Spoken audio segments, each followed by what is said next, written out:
Les damos la bienvenida al podcast número 121 de Crónicas Goomba. Hoy me acompañan Víctor Dalos, buenos días, tardes, noches, según nos escuchen. Y tenemos de nuevo un invitado. Renzo Camargo, @Renzo_piso Camargo. Y también buenos días, tardes, noches, según nos escuchen. Y quien les habla, César Rivera. Me encuentran en redes como @Flagstad. Un saludo para todos. En esta oportunidad, Víctor decidió dar un salto al futuro y de paso poner un pie en el pasado y traernos un juego nuevo. ¿Cómo se llama el juego, Víctor? ¿Y qué nos vamos a quedar escuchando? Vamos a hablar de Tetris Effect. Uy, nunca había escuchado ese nombre. Toda una novedad. Nos vamos a quedar escuchando precisamente una canción del pasado que se llama 1989.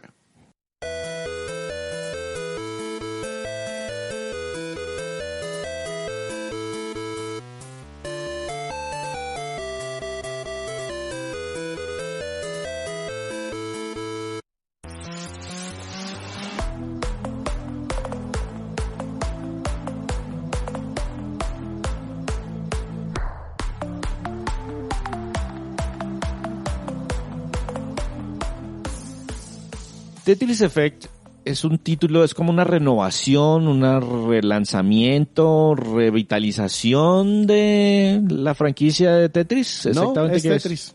Sencillamente Tetris, lanzado en el 2018 y actualizado en el 2020. ¿Y en qué plataformas está disponible? Bueno, está disponible en prácticamente todas las plataformas. En este momento lo encuentran en PC, Nintendo Switch, PlayStation 4, por ende pues PlayStation 5, Xbox One, por ende Xbox Series y en Stadia. Bueno, ¿Cuál nos faltó? No sé, no, creo que ya por lo menos de que estuvieran vigentes en el 2018 creo que están cubiertas todas. Entonces, Víctor, ¿de qué nos vamos a quedar hablando? Dígame que de la historia de Tetris, para ver si gastamos media hora. Por favor. Me voy a demorar un poquito porque sí. Resulta bueno. que me encontré un artículo de CNN en donde hablaba de la historia de Tetris y de Alexei Pajitnov, que es el desarrollador o el creador del juego, y se me hizo súper interesante. Y además decidí traerlo porque me di cuenta que le metí más de 100 horas a Tetris Effect y dije, no, tengo que contarles por qué me gasté todo ese tiempo. Y tenemos que hacer un podcast más o menos de 40 minutos y pues, sí. Después cuando entremos a los demás aspectos se van a dar cuenta que pues esto es como muy básico. Es como Tetris. El caso es que este señor Alexei era fanático de un juego de mesa ruso, estamos hablando de 1984, que se llamaba Pentomino, en donde tenían que acomodar unas fichas de madera, unos fichitas de 5 cuadritos que forman diferentes figuras y acomodarlos haciendo un acertijo para llenar la cajita de madera. En el 84, este señor estaba trabajando con una computadora que se llama Electrónica 60. Recuerden que estamos en el 84, antes de Internet, antes de los Windows que nosotros conocemos y todo eso. Y durante la época de la Guerra Fría, la Unión Soviética, comunismo en su máxima expresión, etcétera, etcétera. Correcto. Este señor entonces, para aprovechar o tratar de entender cómo funcionaba esta computadora, diseñó un juego, hizo cuadritos de 4 figuras de 4 cuadritos, los tetróminos, y empezó a tratar de jugar en la pantalla de su computadora, que apenas estaba aprendiendo cómo funcionaba, a ver si podía generar algún tipo de movimiento, algún tipo de acertijo con estos cuadritos, y a modo de, digamos que intercambio entre sus colegas, les dijo, mire, pude hacer este desarrollo y este código, pruébelo a ver usted cómo lo ve, y resultó que pues se hizo famoso entre este gremio de desarrolladores de un software muy incipiente. En el 86... ¿Por qué se cambió a 4 y no dejó los 5? Porque encontró muy difícil meter 5 figuras porque la cantidad de configuraciones era mucha. En cambio, cuando eran solo 4, eran 7 figuras de base. Ya, y claro. bueno, 7 ya las puede manejar esta computadora, dejémoslo así. Me paso entonces al 86.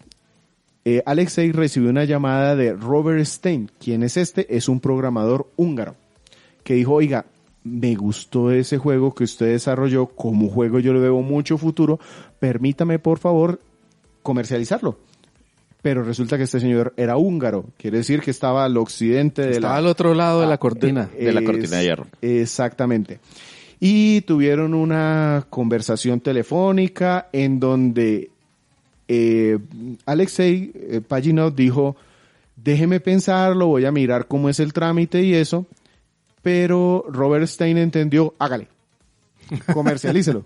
Y empezó a comercializarlo y resulta que le llegó un mensaje a este señor Stein de ELORC. Eso suena extraterrestre, pero en realidad es la organización que se encargaba en la época de la Unión Soviética de todo lo que tenía que ver con exportaciones. Todo lo que fuera exportación de tecnología tenía que pasar un filtro muy estricto del gobierno y esta compañía se encargaba de dar el visto bueno para que lo hiciera.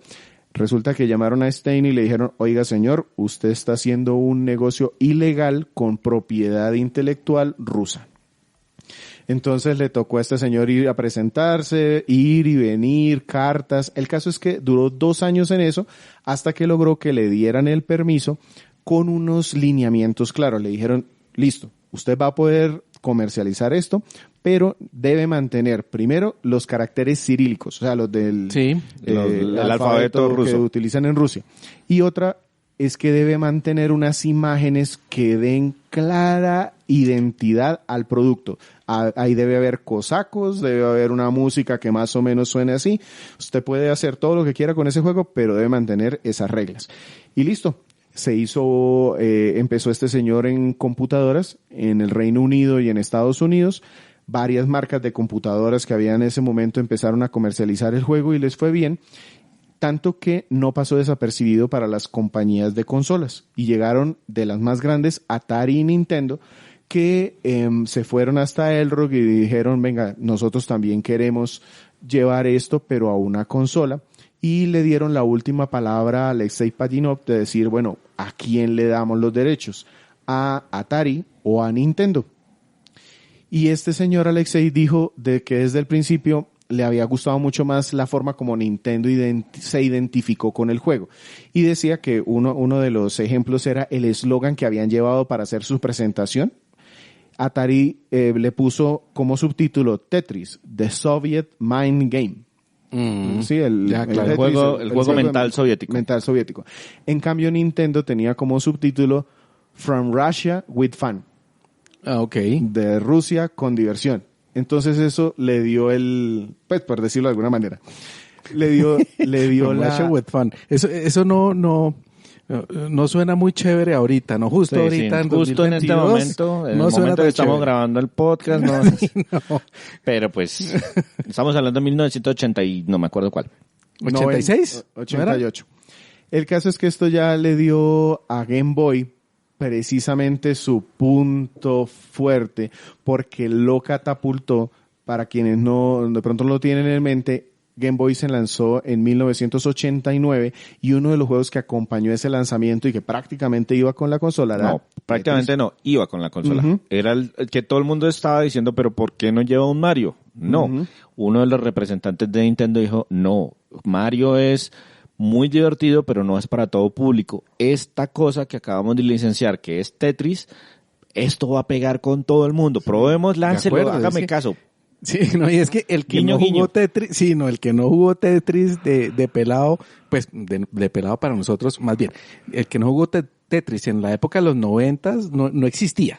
35 millones de unidades de Tetris comercializadas en la Game Boy. Ya con la caída del muro, Alexei entonces dejó Moscú, se mudó a Estados Unidos en 1991 y junto a otro amigo, Hank Rogers, montaron una compañía que se enfocó en Tetris, pues fue su gran propiedad intelectual, pero no empezó a recibir dinero sino en 1995 porque como tenían contratos con otras compañías para la comercialización, hasta que no se acabó ELORC, esa compañía, Sí. entidad, La entidad rusa. hasta ahí no pudieron ellos empezar a ganar dinero. Y aquí me salto a una presentación que hizo Alexei Pajitnov en el simposio DICE. Para quien de pronto no lo conocen, se llama, son siglas que significan Design, Innovate, Communicate and Entertain. Esta es una conferencias, simposios. Realmente es un simposio, es un gran espacio en donde las personas que están involucrados con el entretenimiento, sobre todo electrónico, desde el 2002, año con año, han venido compartiendo sus experiencias. Entonces hay charlas de desarrollo, charlas de psicología sobre los juegos, cosas así. Y aquí él habló de toda esta historia, de lo que acabamos de hablar, pero también hizo como una breve reseña de lo que su compañía ha venido modificando en Tetris a lo largo de los años para hacerlo el juego de puzzles más longevo de la historia. De acuerdo, que no hay mucho para cambiarle, ¿no? Porque pues la premisa es bastante básica. Bueno, en 1993 hay un hito aquí, y es que Tetris fue el primer videojuego que llegó al espacio y se ganó un Guinness Record que se reconoció en el 2014. Ok, buen pedazo de información. Estos son puros datos cocteleros. Sí. El siguiente es que Tetris en 1997 por primera vez se aventuró con las 3 dimensiones. En el Nintendo 64 sacó un juego que se llama Tetris Sphere, en donde trataban de poner como las piezas en una esfera. Más o menos, a mí no me gustó mucho, pero ahí funcionó. Luego en el 99, también en Nintendo 64, New Tetris agregó 4 jugadores simultáneos. Eso es algo que no se tenía antes. Espera, ya estamos en la sección de varios, porque yo tengo varios que vienen como más atrás. Dígame. ¿Se acuerdan que Atari y Nintendo ambos querían la licencia del Tetris? Uh-huh. Atari lanzó una serie de cartuchos sin licencia para la NES bajo la marca de Tengen.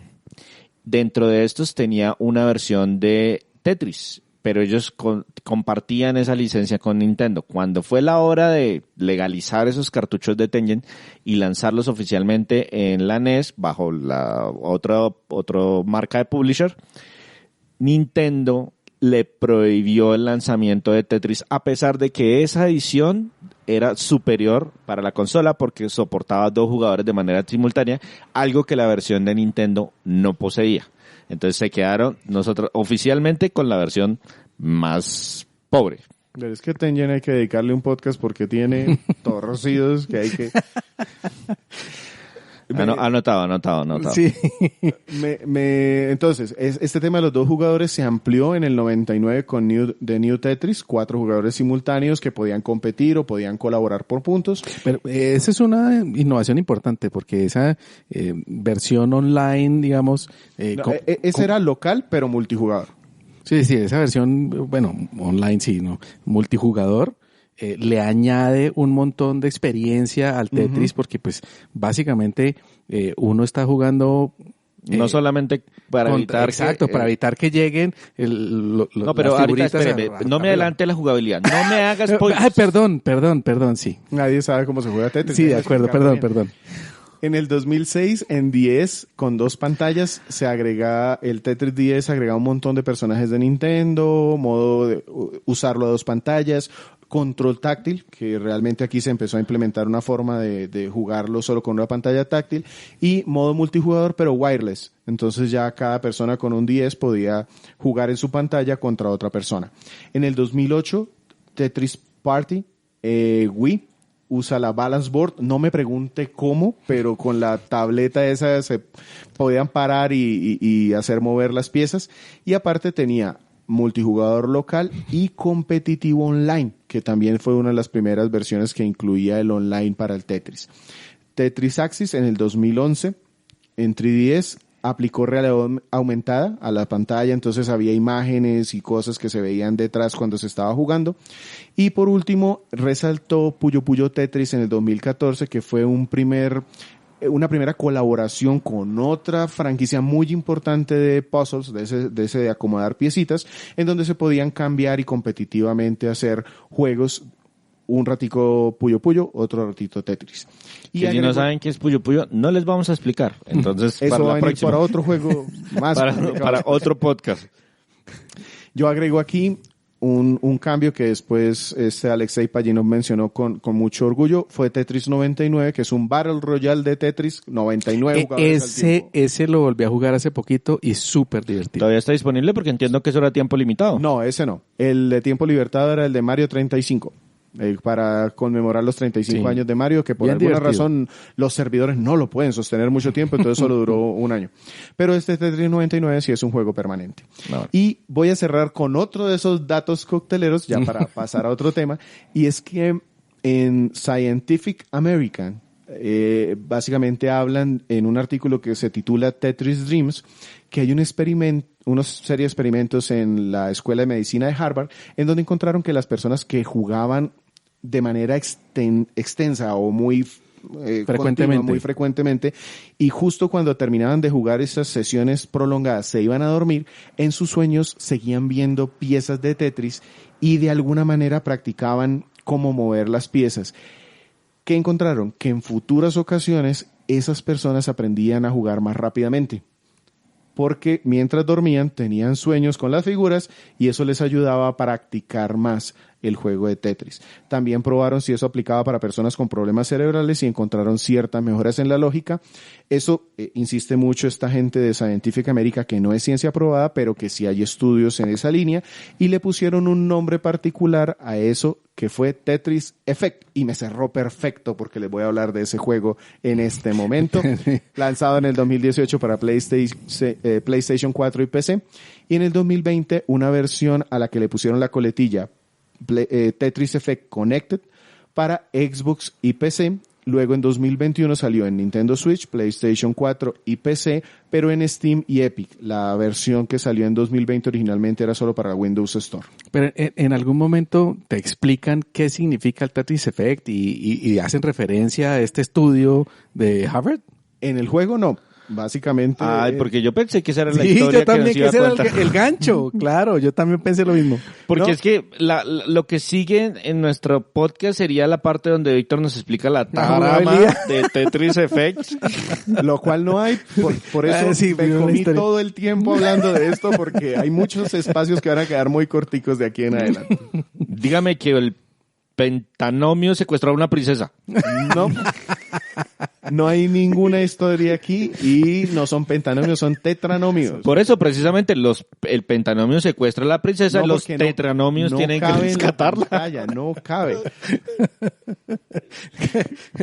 Necesitamos un villano y tiene que ser más grande tenemos que aquí, los héroes. Claro, ya tenemos aquí el inicio de la historia del Tetris, aquí planteada por César. Es un primer paso. Por algún lado tenemos que empezar. Señores de la compañía de Tetris, tomen nota. Bueno, Víctor, entonces saltémonos directamente a cómo se juega Tetris. Supongamos que vivo en una cueva y jamás he visto un juego de estos. Entonces, ¿de qué trata Tetris y por qué se llama Tetris? Y pues, Bueno, explíqueme más o menos algo, de lo que- un brochazo rápido. De lo que ya habíamos adelantado, es tetranóminos, son las piecitas de 4 cuadraditos, entonces hay diferentes configuraciones, hasta 7 figuras que se pueden hacer. El juego básicamente es una pantalla en donde estas piezas van cayendo y yo tengo que acomodarlas para que no queden espacios vacíos entre ellas y se acomoden de modo que cuando se llene un espacio en la parte inferior se desaparecen las líneas y eso me da puntos. El objetivo del juego es ganar puntos. Y a medida que va pasando el juego, aumenta la velocidad y eso va haciendo más difícil hacer estas líneas. Ese es el Tetris. Faltó una mecánica importante. Yo puedo girar las piezas. Sí, importante. De acuerdo. Un game changer. Sí. El caso, ¿o qué tiene de diferente este Tetris Effect Connected? Hay una mecánica que se llama In the Zone. Y básicamente es que el tiempo se detiene cuando tú llegas a una determinada cantidad de líneas consecutivas. El juego te permite parar, para la caída de piezas, aparecen, pero tú las puedes acomodar y eso hace que puedas hacer muchas líneas que no se desaparecen, sino que espera a que estén todas formadas al tiempo y cuando se reactive el tiempo, se desaparecen y me da un multiplicador a los puntos. Es básicamente eso.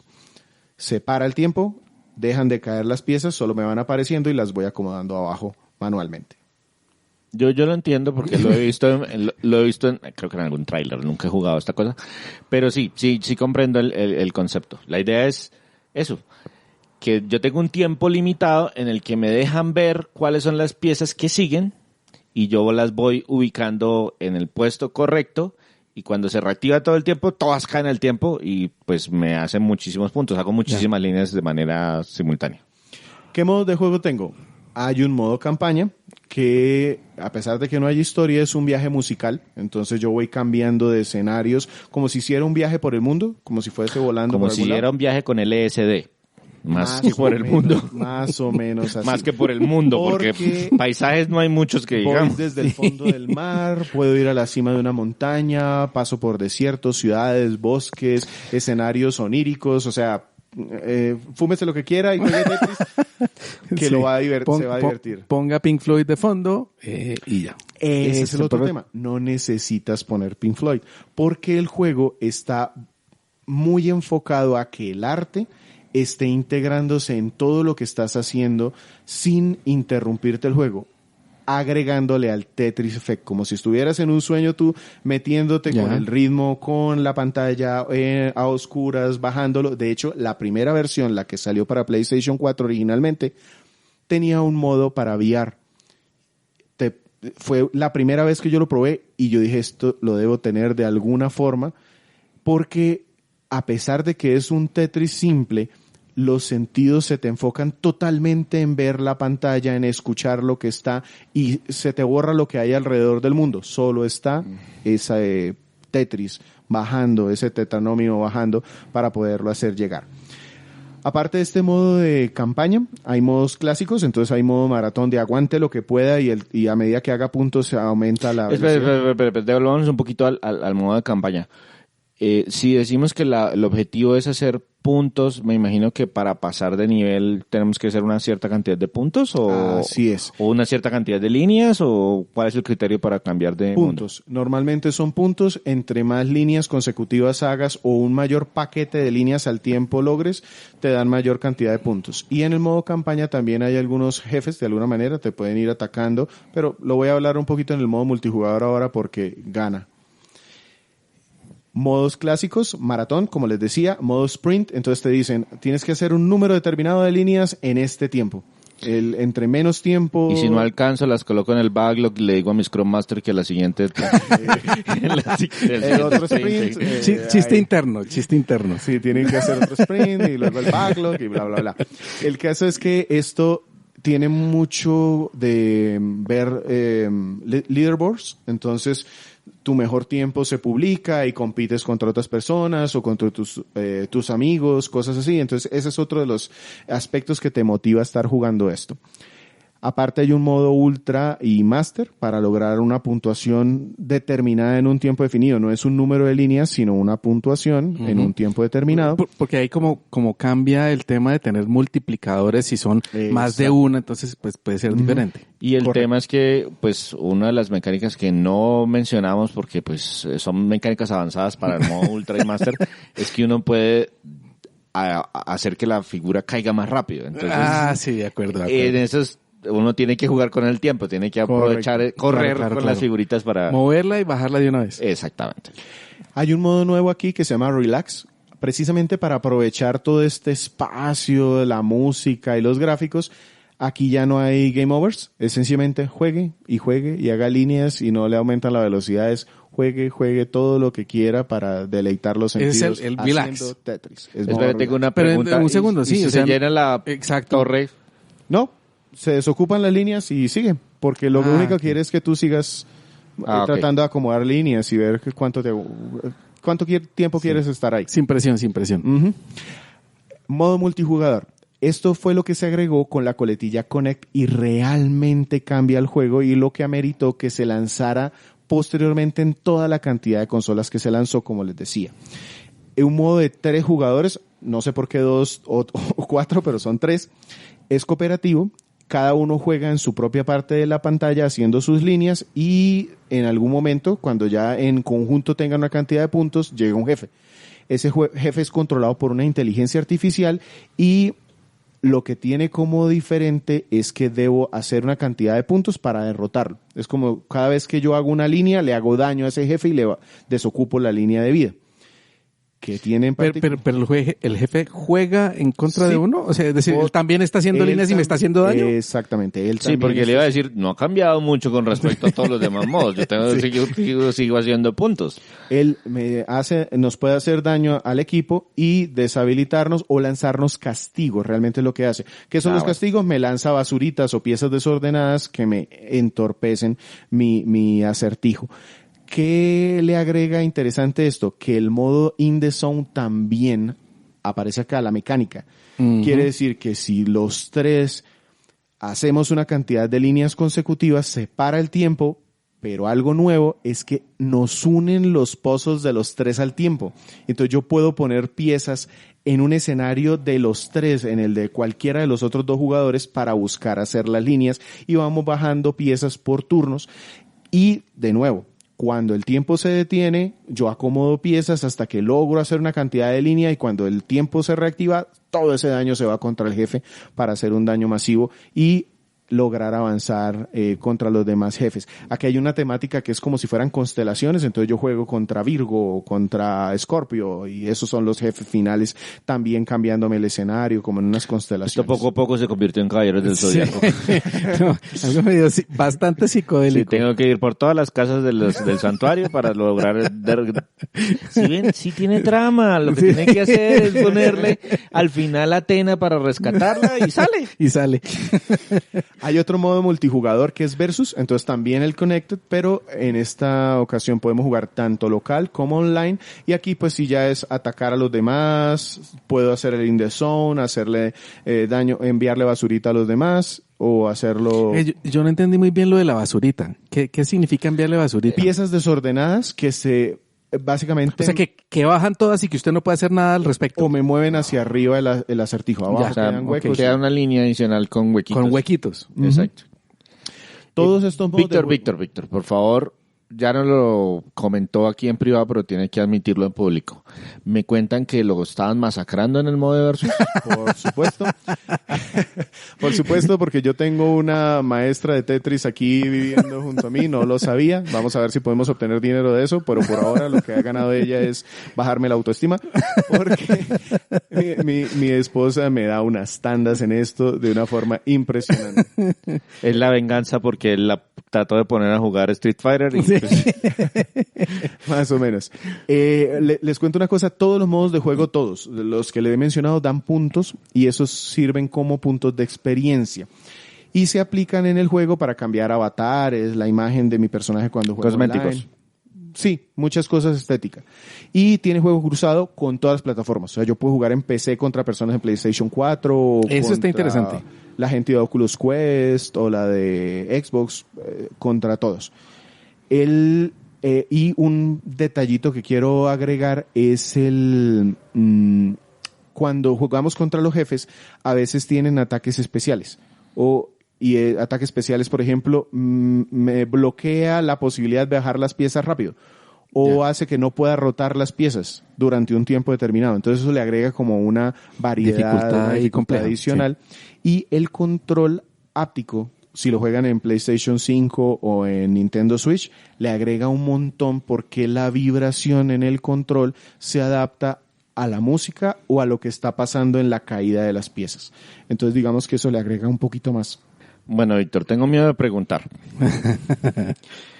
Pasemos a la parte gráfica. Este es un juego del 2018 que está basado en un juego originalmente de 1986. 84 cuando empezó. Bueno.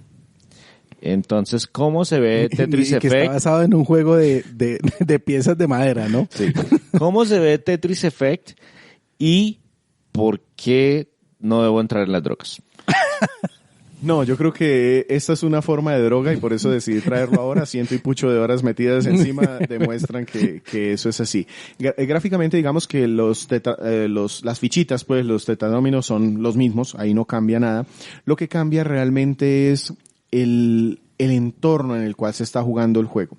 El modo de un jugador empieza con una composición artística basada en un tema. Entonces, por ejemplo, el fondo del mar. Y se ven entonces partículas como si fuesen en el mar, Flotando. flotando, como si las piezas fueran espuma, bueno, algo así. Y van de pronto cambiando al fondo y se convierte en una silueta de un animal. Sí, Y- yo originalmente me lo estaba imaginando un poquito diferente, pero ya lo entiendo mejor, porque yo me estaba imaginando que pusieron un fondo de un acuario y pues Sí, y sí, encima sí, yo estoy también. jugando Tetris, pero Sí. Con un fondo de acuario y ya. pero con un fondo de acuario y ya, pero creo que es un poquito más Sí, elevado. mucho más elaborado. Sí, porque resulta que a medida que se va creando o que se va moviendo el juego, se va creando una silueta y esta silueta se va moviendo al compás de la música y de pronto todos estos puntos que aparecen como si fuese el mar forman una ballena y de pronto esa ballena da un salto y salpica la pantalla y esa pantalla salpica las piezas del Tetris con las que yo estoy jugando. O si estoy en el nivel del desierto, todo se ve como más sólido, pero de pronto el sol puede llegar a cegarte en algún momento porque se está moviendo en el firmamento. Es muy interactivo a pesar de que tú solo estás moviendo piecitas de Fichas. Tetris. Es difícil de describir, pero realmente es digno de ser experimentado. Como les decía, esta versión del VR funciona muy bien. En Switch se reduce algo la definición. Estoy pasándome como entre extremos de la tecnología. Pero en todos casos 60 frames por segundo porque indispensable. Sería el colmo, la Sí, verdad. no tengo tiempo para reaccionar en el microsegundo que me van a activar el poder. Y una ventaja de pronto que yo probé en el Nintendo Switch, que es una de las consolas donde más tiempo le he dedicado porque lo tengo en PC y en Switch, es el negro en las pantallas OLED. Funciona muy bien porque como el juego permanentemente en el estilo artístico juega con contrastes, con dar tonos, con psicodelia, con temas oníricos, el tema de que el negro sea un profundo y los brillos el negro sea realmente negro. O contrasten. sea, mejor dicho, la pantalla juega un papel importante en cómo se juegan esos contrastes. O sea, que si yo lo juego en mi PlayStation, lo que sea, si tengo un buen televisor con buenos contrastes negros también se vería bien. Así es. Listo. Así es. De hecho es tan inmersivo que yo lo juego en la noche, pues cuando antes de dormir un rato y lo pongo y mi esposa a veces me coge de la pierna porque yo estoy llevando el ritmo con el pie. Porque termino muy concentrado Sí, en muy metido en el juego. Así es. Listo, Víctor. Entonces, eso es como se ve de Tetris Effect. Estamos hablando de Tetris. Ahora, ¿cómo suena? Porque pues yo recuerdo un par de canciones sinfónicas. Sí, La que claro, acabamos de escuchar obvio. de 1989. Sí. Y otro tema que se llama Bradinsky.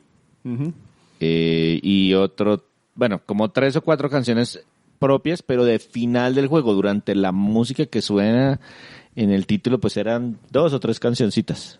Aquí tenemos a un grupo que se conformó para componer e interpretar la banda sonora de Tetris.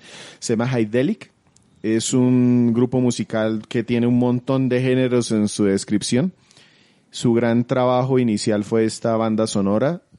El álbum es homónimo y lo encuentran en Spotify. De hecho, fueron nominados al BAFTA por la composición.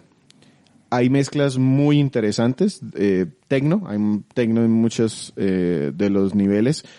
Hay algo de voces en algunas de las canciones, rap, coros vocales. Entonces, por eso que no necesitamos a Pink Floyd. Ya tenemos aquí a... Exactamente. Y está muy bien alineado con cada uno de los niveles. Interpretaron a profundidad el sentimiento de una figura de 4 pies. Bajando por una pantalla. Bajando por una pantalla. Con percusión, sonidos tribales, sonidos urbanos, sintetizadores. Realmente lo que buscan es que el arte te meta, Claro. meterte en la zona del juego. En el Tetris Effect. Correcto. Incluso hay un nivel que quiero resaltar en donde la música está conformada no por instrumentos, sino como por sonidos del agua. Si el agua sí. cae o fluye, Sí. empiezan a mezclar esos sonidos de agua en movimiento y eso es lo que hace la música. Y es realmente sorprendente. Hay más de 3 horas de música, sin contar los loops en el álbum. Y hay muchos efectos de sonido. Entonces, por ejemplo, hay ruidos de voces para reflejar que estamos en una ciudad, en una multitud. Luego esto se mezcla para hacer la música. Hay otros efectos que pueden ayudar a acentuar cuando vamos bien o cuando estamos en riesgo de perder. Entonces cambia algo ahí en la música para hacerte entender que estás en peligro. Y cuando entramos en la zona, en the zone, In the zone. la música para. Entonces vienes de un montón de ritmos y todo de pronto sonido cero y tú moviendo las piezas, escuchas las piezas, acomodarlas y después vuelve poco a poco el ritmo, poco a poco, hasta que vuelve y explota. ¡Pah! Entonces ese sentimiento de estoy corriendo y empieza de nuevo la música te da a entender que estás haciendo algo importante. Listo, Víctor. Creo que no vale la pena preguntarle por voces. Entonces, pasémonos directamente a las conclusiones. Antes, ¿qué nos vamos a quedar escuchando de esta banda sonora? Mermaid Cove, World of Colors.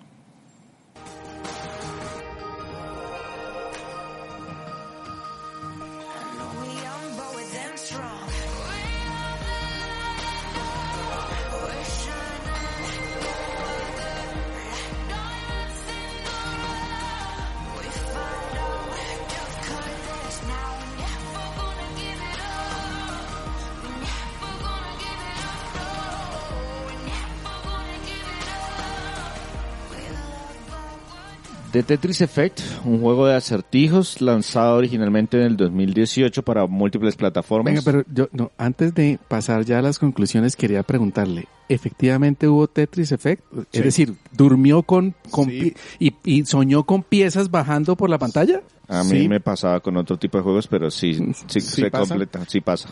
Sí me pasaba y como yo jugaba justo antes de dormir, al día siguiente sí sentía que jugaba mejor. Es ridículo, pero y además sí, algo de droga hay en esto porque quería jugar, quería otra vez, seguir. Claro. O de pronto me metí en pasar estos niveles multijugador y encuentras un montón de gente y yo me metía y seguía y la gente se quedaba conmigo horas jugando Tetris para tratar de vencer a estos jefes de las escucharlo ya me dieron ganas de jugar. Bueno, entonces, Víctor, de Tetris Effect Connect, que fue la edición que jugó, sí. Nintendo Switch y PC, uh-huh. ¿Qué serían los elementos buenos o los elementos a resaltar? Son muchos como ya me han escuchado, pero voy a resaltar 3. El primero es que es Tetris. ¿Por qué es bueno? Porque es una jugabilidad que ha pasado la prueba del tiempo y sigue funcionando igual de bien. Estos detallitos que le agregaron de In the Zone, del multijugador, no desvían la jugabilidad básica de la que nos hemos burlado, pero que sigue funcionando muy bien. Tetris. El otro, los aspectos técnicos, no porque los gráficos sean imposibles o sean el último estado del arte, es sencillamente porque están enfocados en el juego. El sonido, las imágenes, el ritmo, está precisamente todo alineado para que estés disfrutando y concentrándote en el Tetris, en jugar. Sí, eso es muy común. En los juegos de acertijos normalmente uno le bajan la música o le ponen una música especial para que uno sea capaz de concentrarse. Pero si a eso le agregamos que también todas las imágenes están en función de eso, pues eso lo meten en la zona. De acuerdo. Así es. Y por último, que la cantidad de modos de juego que tienes se me antojan infinitas. Tú puedes enfocarte en pasar la campaña y eso está bien, pero si quieres más, tienes modos para divertirte todo lo que necesites. Uy, Víctor, espérame, una pregunta así suelta ahora que dice terminar la campaña. ¿Cuánto tiempo se demora uno terminando la campaña? Yo me tardé unas 6 horas, de 6 a 8 horas más o menos. Solo esa campaña de pasar desde el fondo del mar hasta las montañas y todo eso que les decía. Todo esto poético y tal. Pero más o menos eso. Ya las campañas de multijugador pues dependen mucho de qué compañeros te consigas. Tuve algunas sesiones en donde avanzaba rapidísimo porque los que estaban jugando conmigo eran muy buenos. Y ellos le hacían carrito a Víctor. Exactamente. Sí. Y otros en donde yo tenía que hacer el carrito, entonces pues íbamos mal. No hacía carritos sino Listo, ancla. Víctor. Entonces, ¿hay aspectos malos para Tetris Effect? Tengo dos que depende de la persona, pues pueden llegar a ser o no muy malos. ¿Qué es Tetris? No, yo diría que es solo Tetris. Exactamente. Entonces, si no te gusta, pues ya aquí no hay nada para ti. Sencillamente De acuerdo. no te va a enganchar. Y una cosa mala es que puedes perder la noción del tiempo. Y eso es malo. Porque terminas trasnochando y Claro. Además porque uno quisiera jugar este juego muy en la noche, con poca luz, para poderse concentrar y para poder tener el Tetris Effect, entonces termina trasnochando. A mí me pasó. Y pues no todo el mundo puede darse el gusto de que si yo trasnocho me levanto tarde. De acuerdo. Listo, Víctor. Entonces llegó el momento de darle una calificación. ¿Cómo calificamos este título y a quién se lo podemos recomendar? A ver, yo lo pensé bastante, porque ustedes me han escuchado y creo que saben más o menos por dónde va. Y yo tengo que decir que es uno de esos pocos juegos que considero indispensables. Difícil, porque sé que para muchas personas pues puede ser muy simple y mencionar Tetris es sencillamente algo pues ridículo.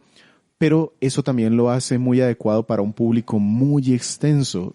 Tetris lo puede jugar prácticamente cualquier persona y creo que esta es la mejor versión de Tetris de la historia, fácilmente.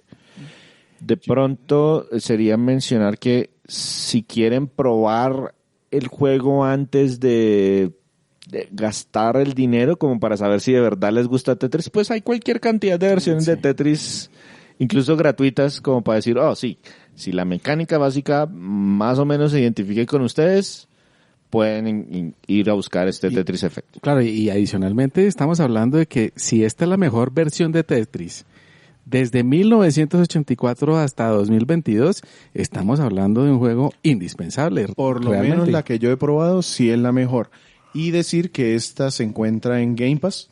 Entonces, pues si tienen posibilidad en cualquier computadora, pues, bueno, no en cualquiera, pero sí lo pueden probar a no muy alto costo. Y es un tema difícil de describir porque la jugabilidad es muy simple, pero todo lo que te arrastra alrededor lo hace una experiencia. Y eso fue lo que me llevó a, primero, traerlo, porque lo dudé muchísimo. Yo, si será que quiere alguien escuchar si de este podemos hablar por 40 y tantos minutos de Tetris. juego? Pues sí. De acuerdo. Listo, Víctor. Entonces, nos despedimos. El día de hoy estuvieron conmigo Víctor Dalos, me encuentran en @Dalos. Muchas gracias por escucharnos el día que ha sido hoy. nuestro invitado, al quien agradecemos que nos haya acompañado en varios podcasts. Bueno, no, muchas gracias a ustedes por invitarme siempre. Como siempre les digo, me encanta estar aquí con ustedes y pasar este rato. Me pueden encontrar en Twitter como @Renzo_Camargo y los espero en el próximo podcast que podamos estar juntos. Y César Rivera me encuentran en Twitter como @Flagstad y los invitamos de verdad a que nos sigan en cualquiera de nuestras redes sociales, ya sea Facebook, nos encuentran como Crónicas Gumbas, Instagram nos encuentra como Crónicas Gumba, Twitter nos encuentra como @Crónicas Gumba. Somos bastante consistentes, no solamente en nuestro nombre, sino también en la cantidad de contenido que producimos y de verdad nos sirve muchísimo que interactúen con nuestras publicaciones. Hasta pronto.